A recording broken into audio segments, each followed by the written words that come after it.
अस्सलाम वालेकुम नाज़रीन, मैं हूं आसिम अलवी। आप देख रहे हैं लीड न्यूज़ पे प्रोग्राम मालूमात। नाज़रीन, आज का जो हमारा टॉपिक है वो है रमज़ान और रोज़े के हवाले से। इसी हवाले से हमारे साथ आज के जो गेस्ट मौजूद होंगे वो हैं डॉक्टर रब नवाज़ खान साहब, जो कि किसी तारफ़ के मुताज नहीं, पब्लिक हेल्थ स्पेशलिस्ट हैं। जैसा कि आप लोगों को पता है, माह रमज़ान का महीना शुरू हो चुका है, इबादत का सिलसिला भी जारी है और घरों में मुख्तलिफ़ किस्म के पकवान बनना शुरू हो चुके हैं। आप में से बहुत से लोग जानते होंगे कि वेस्ट में एक ट्रेंड इंटरमिटेंट फास्टिंग का चल रहा है, जिसमें लोग अपने आप को हेल्थी आप वेट लूज़ करने के लिए और बेटर लाइफस्टाइल अडॉप्ट करने के लिए इस्तेमाल कर रहे हैं, जबकि ये चीज़ हमारे इस्लाम में सदियों पहले से मौजूद है रोज़े की सूरत में। इससे हमें पता चलता है कि रोज़े हम पर सिर्फ इसलिए नहीं फ़र्ज किए गए कि इससे हमें स्वाब मिले, बल्कि इसलिए भी कि हम अपना लाइफस्टाइल बेटर कर सकते हैं। तो इस हवाले से हम अपने डाइट प्लान को माह रमज़ान में इस तरह सेट करें कि ग़िज़ाइयत से भरपूर खाने खाएं, तो हम अपने डाइजेस्टिव सिस्टम को और जिस्मानी मसलों को बेहतर कर सकते हैं। तो नाज़रीन, लेते हैं छोटी सी ब्रेक।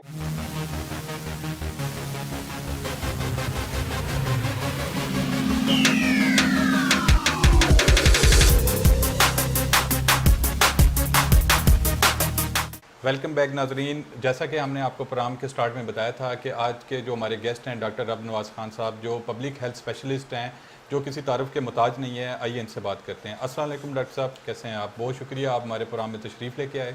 जी वालेकुम सलाम जी, बहुत शुक्रिया आपका।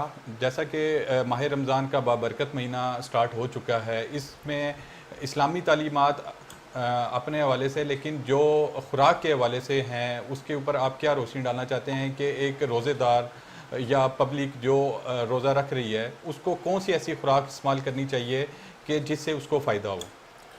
बिस्मिल्लाहिर्रहमानिर्रहीम।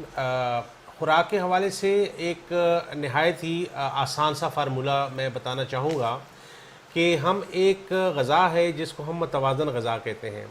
मतवाज़न ग़ज़ा से मुराद एक ऐसी ग़ज़ा जिसके अंदर जिस्म की ज़रूरियात सब के सब पूरी हो रही हो, और वो ऐसी ग़िज़ा हो जो जल्द हज़म होने वाली हो और उससे किसी किस्म की कोई बीमारी लगने का कोई अंदेशा या खौफ ना हो।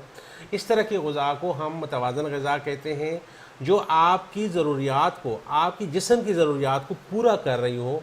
तो इस तरह की एक ऐसा पर्सन जिसकी ऑफ़िस के अंदर जॉब है, उसका ज़्यादा चलना फिरना नहीं है, उसकी ज़्यादा मशक्क़त नहीं है, मज़दूरी नहीं है, उसके लिए तो लाइट सी डाइट जो हो, जिसके अंदर उसका बेसिक रिक्वायरमेंट जिस्म की पूरी हो, जिसमें आप उसके, अगर आप जनरली देखते हैं तो उसके सहरी में अंडा शामिल होना चाहिए, उसकी सहरी में दही का इस्तेमाल वो कर सकता है, और इसके साथ साथ वो स्लाइस वग़ैरह या खुश्क रोटी भी वो ले सकता है। कोई ज़रूरी नहीं है कि वो पराठे खाए या कोई इस तरह की हैवी किस्म की डाइट खाए, और साथ साथ वो दलिया का इस्तेमाल कर सकता है। और पानी जो है वो पानी भी अपनी एक माकूल मिकदार में जो है पानी की भी इंटेक कर सकता है, क्योंकि उससे ऐसी कोई जॉब पे नहीं जाना है, ऐसी कोई ड्यूटी पे नहीं जाना है जहाँ पे उसके पसीने निकलते हैं या जहाँ पे उसको बहुत ज़्यादा मेहनत करना पड़ती है। तो अब हम आते हैं एक ऐसा शख्स जिसने सारा दिन मजदूरी करनी है। हमारा ज़्यादा जो हमारी जो पॉपुलेशन है देहातों में है, और वो अपने देहातों में मुख्तलिफ़ किस्म के ऐसे उनके काम हैं जो मुश्किल काम होते हैं, जो फ़िज़िकली उनको एक्सर्शन काफ़ी ज़्यादा करनी पड़ती है, चाहे वो मवेशी के साथ हो, वो फसलों को काटने के हवाले से हो, उनको सैराब पानी के हवाले से हो, या बाकी जो उनकी ज़मीन की खेती बाड़ी है। तो हमारा जो ज़्यादा पॉपुलेशन है, चूँकि 70% पॉपुलेशन हमारी देहाती है, देहात पे मुश्तमिल है, तो हमारे ज़्यादा लोग जो है मुशक्क़त, अगर वो देहात में काम नहीं भी करते, कुछ लोग तो देहात से वो शहर निकल के किसी न किसी फैक्ट्री में हार्ड वर्किंग के हवाले से जाते हैं। जी तो उनको तो उस हवाले से ऐसी मुतवाज़न खुराक की ज़रूरत होती होगी कि जिससे वो अपनी इनटेक ज़्यादा से ज़्यादा लेके अपना पूरा दिन इजीली सर्वाइव कर सकें। बिल्कुल ऐसा ही है। इनटेक जो है उनकी उस अपने काम के हवाले से होगी। उनकी इनटेक में ऐसी चीज़ ज़रूर शामिल होगी जिसमें प्रोटीन है, जिसमें कार्बोहाइड्रेट्स हैं, जिसके अंदर फ्रूट है, और जिसके अंदर पनीर है या देसी घी है, जिससे उनकी बॉडी को एनर्जी मिले, क्योंकि उन्होंने पूरा दिन एनर्जी उनको इस्तेमाल होनी है। अगर वो लाइट सी डाइट लेंगे तो उस एनर्जी वो विद इन 1 घंटे के अंदर वो ख़त्म हो जाती है। अब अगर वो अच्छी एनर्जी लेते हैं, अगर उनकी डाइट में पनीर शामिल है, देसी घी शामिल है, अंडा शामिल है, गोश्त शामिल है, या उसकी उनकी डाइट में अच्छी कोई दाल लोबिया है या कोई और दाल की कोई किस्म है, दाल चने हैं, पराठे हैं, इन चीज़ों से उनकी क्या होगा कि उनकी बॉडी में प्रोटीन ज़्यादा आती है और वो अपना जो रोज़े का जो दौरानिया जो हमारा है, चूँकि 12 से 14 घंटे पर मुहित है, तो ये अच्छा खासा उनका जो है उनकी बॉडी में वो कमी नहीं आती है, तो उनका दिन अच्छा गुजर जाता है और उनकी कोई फिज़िकली कमज़ोरी नहीं डेवलप होती है।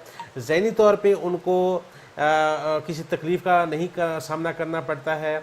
और चूँकि रमज़ानुल मुबारक का जो महीना है ये 30 दिन होता है, ये एक महीने पे मुश्तमिल होता है, तो डेली अगर हम मतवाज़न ग़िज़ा लेते हैं तो हमारा जिस्म, हमारी क़ुव्वत मुदाफ़ियत, हमारी ज़हनी इस्तेदाद और कैफ़ियत ये बरकरार रहती है।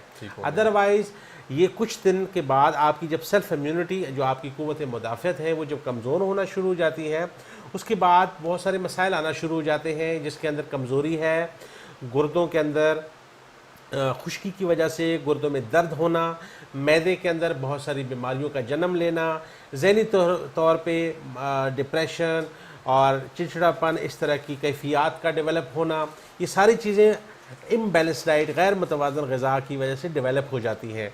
तो मैं अपने सुनने वाले, अपने देखने वालों को ये आपके प्रोग्राम की तवज्जो से ये गाइड करूँगा कि मुतवाज़न ग़िज़ा जो है आपने ख़ुद अपने लिए चूज़ करनी है।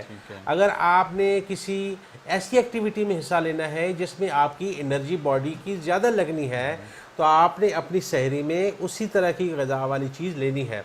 और अगर आपको आइडिया है कि आज मेरा जो है पूरा दिन मैंने सो के गुजारना है, जी बिल्कुल, कुछ लोग ऐसे भी हैं, मैं आपकी बात काट रहा हूँ, जी जी, जिन्होंने पूरा दिन सो के गुजारना होता है, तो वो कैसी खुराक इस्तेमाल करें कि उनका दिन भी गुजर जाए और वो उनको किसी तरह की कोई डिजीज़ ना हो? वो जी बड़े खुश नसीब लोग होंगे और उन खुश नसीब लोगों के लिए जो कोई काम नहीं करते हैं और नींद करते हैं, सोते हैं और अपना रोज़ा गुजारते हैं, तो उनको तो मेरे ख्याल में लाइट सी डाइट लेनी चाहिए, जिसकी वजह से उनका वज़न ना बढ़े और उनके मैदे की कुछ बीमारियां डेवलप ना हो, जहरीली किस्म के बॉडी के अंदर कोई सेक्रीशन डेवलप ना हो, जिनकी वजह से उनका हाजमा ख़राब हो, उनके गुर्दे ख़राब हो या कोई और बीमारी हो या मोटापा डेवलप हो। तो उन लोगों को भी अपनी अकॉर्डिंगली, क्योंकि उनकी कोई ज़रूरत नहीं होती है, उन्हें घर से नहीं निकलना होता है, उन्हें धूप में नहीं जाना होता है, उनका कोई पसीना नहीं निकलना होता है, तो ना ही उन्होंने कोई ऐसी मशक्क़त या कोई मज़दूरी वाला काम करना होता है। तो बहुत ही लाइट किस्म की डाइट आपने लेनी है, पानी की इंटेक आपने पूरी रखनी है और ऐसी ग़िज़ा लेनी है जो हज़म हो सके और आपकी सेहत भी उसके कोई बुरे असरात ना हो। पानी की इंटेक से मैं आपसे एक सवाल करता हूँ, अक्सर देखा जाता है कि जब सहरी का टाइम ख़त्म होने वाला होता है, लोग बहुत ज़्यादा क्वांटिटी में पानी ले लेते हैं, 1.5 लीटर तक वो इकट्ठा पानी पी लेते हैं, इस सोच से कि तो हमें कि पूरा दिन प्यास नहीं लगेगी। तो क्या ये सही है या गलत है? देखिए, पानी जो है, पानी का ये तरीका बिल्कुल ठीक नहीं है कि हम एक ही सांस में एक एक गिलास पी लें या एक ही 2 मिनट या 3 मिनट के अंदर पूरा जग ख़त्म कर लें। पानी भी हमारा जो मैदा है, स्टोमक है, ये भी अल्लाह ताला ने हमें इसलिए दिया है कि इसके अंदर आप चीज़ डालें, लेकिन प्रॉपर मिकदार से डालें, ठीक है। अब आपने अगर पानी इन केस 4 गिलास का टारगेट पूरा करना है, तो 4 गिलास के लिए कम से कम आधा घंटा आपके पास होना चाहिए, जिसके अंदर आप हर 8 मिनट के बाद, 10 मिनट के बाद 1 गिलास पानी पिएँ या 1.5 गिलास पानी पिएँ। एक तो वो आपका जो मैदा है उसमें अल्लाह ताला ने नेचुरल कैपेसिटी रखी हुई कि वो फूल जाता है, उसके अंदर वो एब्जॉर्ब हो जाता है। दूसरा ये है कि आप जब लेते हैं तो वो पानी बॉडी में फैल चुका होता है, जहाँ जहाँ उसकी कमी होती है वो पहुँच चुका होता है, दूसरे गिलास तक जगह बन चुकी होती है। तो कभी भी इकट्ठे जो है आप पानी ना पिएँ, उसको वक्फे से पिया करें। और जहाँ तक पानी पीने की ज़रूरत है वो ये है कि बिल्कुल हमें पानी की जो मिकदार है डेली रिक्वायरमेंट के हवाले से, सुबह हमें एटलीस्ट उसका हाफ तो कम से कम पूरा कर लेना चाहिए। अगर पानी में अगर खीरा, जिंजर, पुदीना और लीमू डाल के इस्तेमाल किया जाए तो वो भी आपके लिए फ़ायदेमंद होता है, आई थिंक काफ़ी ज़्यादा। जी बिल्कुल, ये जो चीज़ें हैं जिसको हम कुदरती नेमतें हैं ये, और इन चीज़ों की रिसर्च से ये पता चलता है कि ये चीज़ें डालने से, पानी के अंदर मिक्स करने से आपका जो निज़ाम है वो बेहतर रहता है। आपका जो यूरिनरी सिस्टम है, जिससे छोटा पेशाब है वो आपका खुलकर आता है, आपके गुर्दों की सफाई हो जाती है, हाजमा आपका बेहतरीन रहता है। और सबसे बढ़कर इन चीज़ों का जो सबसे बड़ा फ़ायदा वो ये है कि आपकी बॉडी में फ़ैट डिपोजिशन नहीं होती है, आपकी बॉडी में कोलेस्ट्रॉल की डिपोजिशन नहीं होती है, और आपका वज़न नहीं बढ़ता है, आप में कोलेस्ट्रॉल की मिकदार नहीं बढ़ती है। तो इस हवाले से भी जो आप चीज़ें बता रहे हैं, मैं चाहूँगा कि नाज़रीन को वही चीज़ें जो आपने, जो कि पब्लिक की लैंग्वेज आप लोगों की व्यूज़ लेके आप मुझसे पूछ रहे हैं, तो बिल्कुल वो चीज़ें जो हैं जिसमें जिंजर है, जिसमें पुदीना है, लीमू, जिसमें लीमू है, खीरा है, ये सारी चीज़ें जो है ये बहुत ही फ़ायदेमंद साबित होती हैं।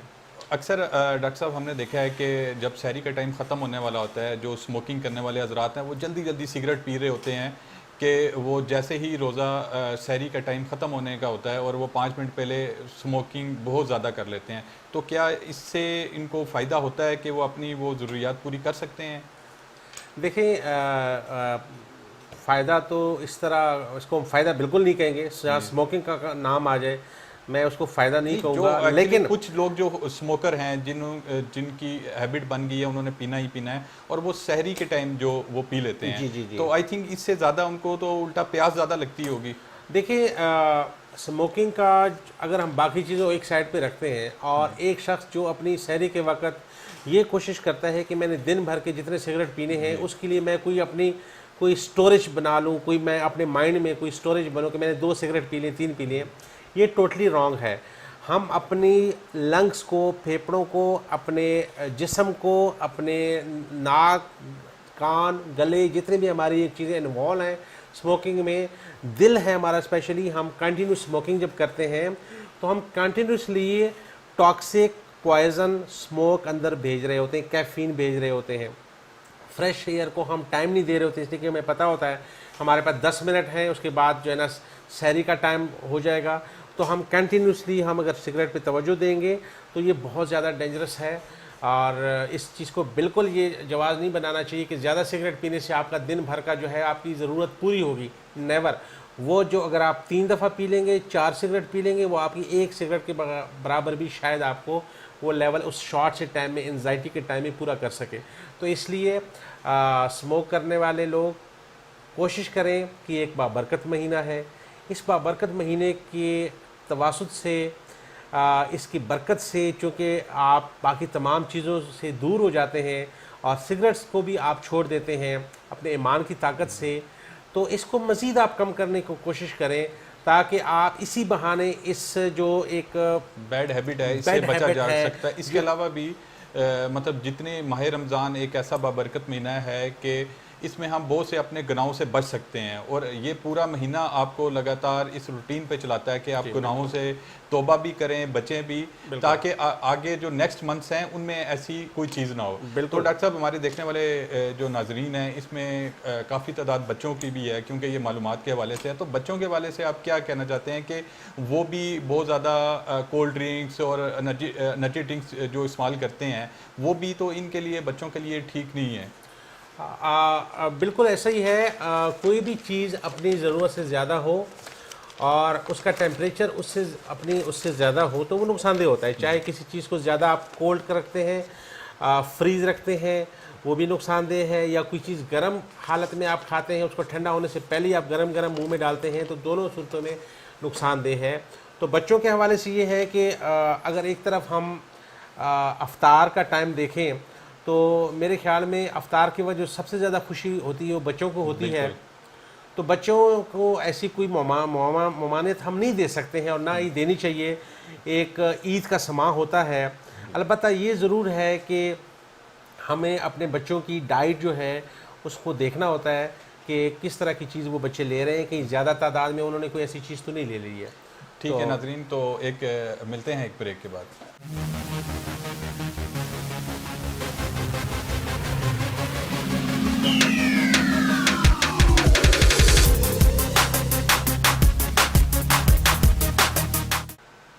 वेलकम बैक नाजरीन। तो डॉक्टर साहब, आपने सहरी के हवाले से बहुत से इन डिटेल बात कर ली, बच्चों के हवाले से बात कर ली, स्मोकिंग के हवाले से बात कर ली, पानी की इनटेक के हवाले से बात कर ली। तो अब अफ्तार के हवाले से अपनी आप थोड़ी राय दीजिए कि अफ्तार के हवाले से जो मुख्तलिफ जॉब्स करने वाले हैं उनको क्या एहतियाती तदाबीर करनी चाहिए, किस तरह की खुराक लेनी चाहिए कि वो अपना रूटीन वर्क बेहतर कर सकें? जी बिल्कुल, अफ्तार का ही बहुत ही इसकी अहमियत है। और अफ्तार जो है हर एक रोज़ादार के लिए एक ईद के बराबर का उसको जो है एक सवाब मिलता है और एक खुशी का टाइम होता है। तो अफ्तार में हमारी एक कोशिश होती है कि हम ज़्यादा से ज़्यादा अक़साम की चीज़ें लगाएं। और एक तो उसमें ये होता है कि इंसान की दिखाने के हवाले से भी है कि हम बहुत सारे लोगों में एक स्टेटस बन चुका है कि हम जो हैं रोल बनाते हैं, हम फिश फ्राई करते हैं, समोसे, हम पकोड़े बनाते हैं, बहुत ज़्यादा इस्तेमाल कर रहे होते हैं। ये बड़ा एक ट्रेंड सा डेवलप हो चुका है। और दूसरा ये है कि हमारी अपनी फीलिंग ऐसी होती है कि हम चाहते हैं कि हमें मुख्तलिफ़ किस्म की चीज़ें हम खा लें। लेकिन मैं इस हवाले से सिंपल सी बात कहूँगा कि बहुत ही सादगी के ऊपर हमारा एहतमाम होना चाहिए अफ्तार के हवाले से।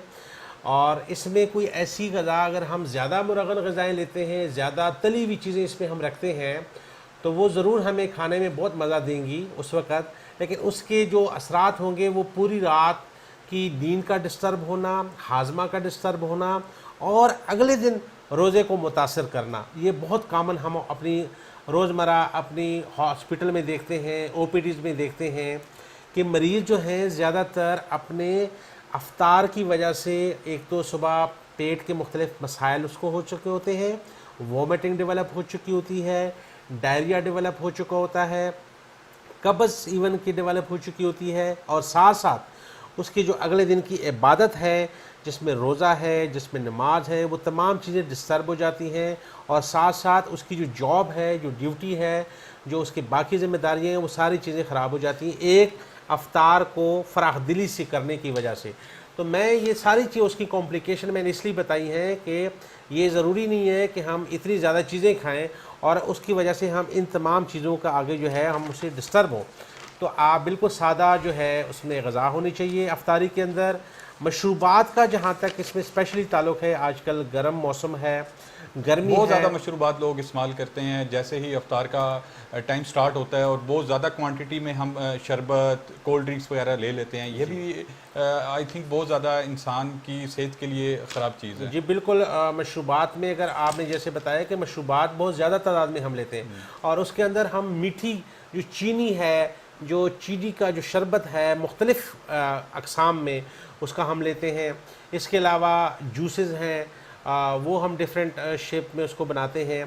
तो ये जो मशरूबात हैं ये आपकी प्यास नहीं बुझा रहे होते हैं, बेसिकली ये आपकी इंटरनल बॉडी के पूरे सिस्टम को डिस्टर्ब कर रही होती हैं। आपकी बॉडी को अगर पर डे 1 चम्मच चीनी चाहिए और आप 7-8 गिलास पानी के अंदर 7-8 चम्मच चीनी अगर आप एक टाइम में इंटेक कर लेते हैं तो आप अंदाज़ा लगा लें कि आपके जिस्म में क्या तब्दीलियाँ आएंगी। आपका एक तो वज़न बढ़ेगा। अफ्तारी टाइम हम लोग बहुत ज़्यादा शुगरी चीज़ों का इस्तेमाल शुरू कर देते हैं, बहुत ज़्यादा मीठा चीज़ों का, वो यकदम हमारी बॉडी पर बजाय अच्छा इम्पैक्ट होने के वो ख़राब हो जाता है। हम अपने बहुत से जिस्मानी मसलों में ख़राब कर लेते हैं और डाइजेस्टिव सिस्टम को बिल्कुल तबाह कर देते हैं। जी बिल्कुल ऐसा ही है। और दूसरा ये है कि अचानक जब हम जैसी मतलब अफ्तार का टाइम हो जाता है और अज़ान शुरू हो जाती है तो हम खजूर लेते ही हम 4-5 गिलास पानी अमूमन जो मैं देखता हूँ रूटीन में हम ले लेते हैं। उसके बाद हम जो है ना कुछ करने के काबिल होते हैं, ना नमाज की हिम्मत हो रही होती है, ना कुछ खाने की हिम्मत हो रही होती है। ओवरलोडिंग की वजह से हम बिल्कुल फ्लैट हो जाते हैं। बिल्कुल। और उसके बदले में क्या मिलता है कि आप कुछ खा नहीं पाते हैं, आप सिर्फ पानी पी लेते हैं। वो पानी का जो असर है घंटे 2 तक वो ख़त्म हो जाता है।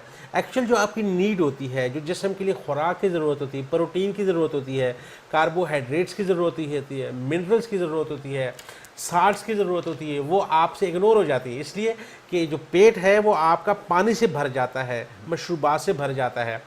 ओके, उसके बाद आपको नींद आ जाती है। सुबह आप उठते हैं, दोबारा आप सहरी करते हैं, लेकिन आपके जिस्म में वो जो कमी का तसलसल है वो डेवलप होता जाता है और आप कमज़ोर होना शुरू हो जाते हैं और दिन को आपको चक्कर आते हैं, दिन के वक्त आपको जो है मतली की कैफियत, आपको नौजिया डेवलप होता है। डॉक्टर साहब, जो टी और कॉफ़ी बहुत ज़्यादा लोग शौकीन होते हैं, और वो इसका रोज़े में क्या इफेक्ट रहता है कि ये उनको उसी क्वांटिटी से पीनी चाहिए या हमें ग्रीन टी की तरफ आना चाहिए? देखिए, चाय का जो है ना जी, चाय का ये है कि स्पेशली अफ्तार के बाद अगर आप अफ्तार में ऐसी कोई भी चीज़ खा लेते हैं और आप ग्रीन टी का इस्तेमाल करते हैं तो ये बहुत ही अच्छा आपके लिए रहता है कि बड़ा इजीली जो है ना आपका खाना पीना हज़म हो जाता है। तो अफ्तार के बाद तो मैं बिल्कुल रिकमेंड करूँगा कि ग्रीन टी जिसमें लेमन डाल के आप लाजमी इस्तेमाल करें। ग्रीन टी में शुगर के ऊपर फोकस नहीं करना, शुगर बहुत कम रखें और उसके अंदर लेमन आप डालें, ताकि आपने जितनी भी चीज़ें खाई होती हैं उसमें डेफिनेटली कोई पकोड़ा हो सकता है, समोसा हो सकता है, कोई मीठी चीज़ हो सकती है और कोई फ्राई चीज़ हो सकती है। तो ग्रीन टी पीने से आपका जो हाजमा अच्छा रहता है और ये बहुत ज़ोद हज़म चीज़ होती बन जाती है जो आपकी खुराक होती है। दूसरी, कॉफ़ी जो है, कॉफ़ी अगर आपने आप शौकीन हैं, आपको आदत है तो कॉफ़ी जो है बिल्कुल इसमें ली जा सकती है। कॉफ़ी का तो मैं बिल्कुल इसको रिकमेंड करूँगा क्योंकि कॉफ़ी जो है टॉनिक है, ब्रेन टॉनिक भी है। ये आपके हमारे दिमाग की सलाहियत को भी टोन करती है, एक्टिव रखती है। फिर उसके अंदर चूँकि कॉफ़ी तो उसका नाम होता है, उसके अंदर दूध है, उसके अंदर शुगर की भी मकदार मौजूद है, वो भी एज़ वेल एज़ हमारी ज़रूरत हैं बॉडी की, तो बिल्कुल ठीक है। लेकिन एक मखसूस मकदार में, एक ज़रूरत के लिए, ज़्यादा चीज़ जो भी हो वो आपको नुकसान दे सकती है। Thank you so much doctor साहब, आप हमारे प्रोग्राम में तशरीफ़ लेके आए, हमारे नाज़रीन को बहुत सी मुफीद इंटरेस्टिंग मालूमात दी। उम्मीद यही है कि हमारे देखने वाले नाज़रीन, सुनने वाले नाज़रीन को इन मालूमात से बहुत ज़्यादा फ़ायदा होगा। इन टिप्स से वो अपने रोज़े की रूटीन को बेहतर कर सकते हैं। जी तो नाज़रीन, ये था हमारा पहला प्रोग्राम जिसका अनवान था रमज़ान और रोज़ा। प्रोग्राम के हवाले से फ़ीडबैक ज़रूर दीजिएगा। इंशाअल्लाह ताला फिर मुलाकात होगी नए प्रोग्राम के साथ। तब तक के लिए इजाज़त दीजिए। अल्लाह हाफ़िज़।